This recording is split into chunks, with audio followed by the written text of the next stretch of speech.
नवरात्रि का तोहफा, सरकार ने 333% बढ़ाए एप्स पेंशन। देखें सरकारी अपडेट। नमस्कार, स्वागत है आप सभी का अपने भरोसेमंद YouTube चैनल पर। और दोस्तों, आज इस वीडियो में हम बात करने वाले हैं सुप्रीम कोर्ट से आए फैसले के बारे में, तो वीडियो को अब तक जरूर देखें। कर्मचारी भविष्य निधि संगठन सब्सक्राइबर को सुप्रीम कोर्ट में जल्द राहत मिल सकती है। दरअसल सुप्रीम कोर्ट के फैसले से कर्मचारी भविष्य निधि EPF में योगदान करने वाले लाखों कर्मचारियों की कर्मचारी पेंशन योजना की पेंशन एक झटके में 300% तक बढ़ सकती है। EPFO ने कर्मचारियों की एप्स पेंशन के लिए अधिकतम वेतन 15,000 रुपए मूल वेतन तय किया है। अब सुप्रीम कोर्ट कर्मचारी भविष्य निधि संगठन की इस सैलरी लिमिट को खत्म कर सकता है। यह मामला विचाराधीन है और इस पर लगातार सुनवाई चल रही है। कर्मचारियों की कर्मचारी पेंशन योजना में पेंशन की गणना भी अंतिम वेतन यानी उच्च वेतन ब्रैकेट पर की जा सकती है। EPFO के इस फैसले से कर्मचारियों को कई गुना ज्यादा एप्स पेंशन मिलेगी। बता दें कि पेंशन पाने के लिए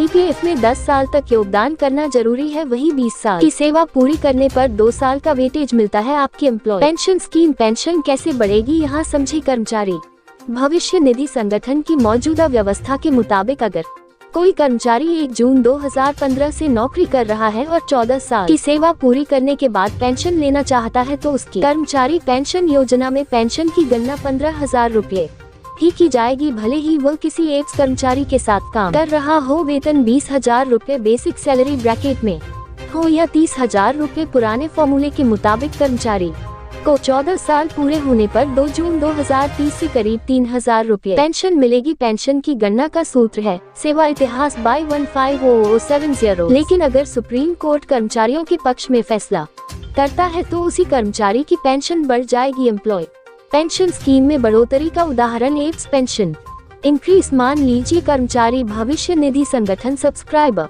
की नौकरी 33 साल है, उनकी आखिरी बेसिक सैलरी 50,000 रुपए है। कर्मचारी पेंशन योजना की मौजूदा व्यवस्था के तहत पेंशन की गणना अधिकतम 15,000 रुपए वेतन पर ही की जाती थी। इस तरह फॉर्मूला 33 साल जोड़ 2 = 3570 गुना 15,000 पेंशन सिर्फ 7,500 रुपए होती। मौजूदा व्यवस्था में यह अधिकतम एप्स पेंशन है, लेकिन पेंशन की सीमा हटाने के बाद पेंशन को अंतिम वेतन के हिसाब से जोड़ने पर उन्हें 25,000 रुपए पेंशन मिलेगी। मतलब 33 साल जोड़ 2 = 3570 गुना 50,000 = 25,000 रुपए। एम्प्लॉइज प्रोविडेंट फंड ऑर्गेनाइजेशन बता दें कि कर्मचारी भविष्य निधि संगठन के नियमों के मुताबिक अगर कोई कर्मचारी लगातार 20 साल या इससे ज्यादा समय तक कर्मचारी पेंशन योजना में योगदान करता है तो उसकी सेवा में 2 साल और जुड़ जाते हैं। इस तरह 33 साल की सेवा पूरी हुई, लेकिन 35 साल के लिए एप्स पेंशन की गणना की गई। ऐसे में उस कर्मचारी की सैलरी में 333% का इजाफा हो सकता है। क्या है एम्प्लॉय पेंशन स्कीम का पूरा मामला।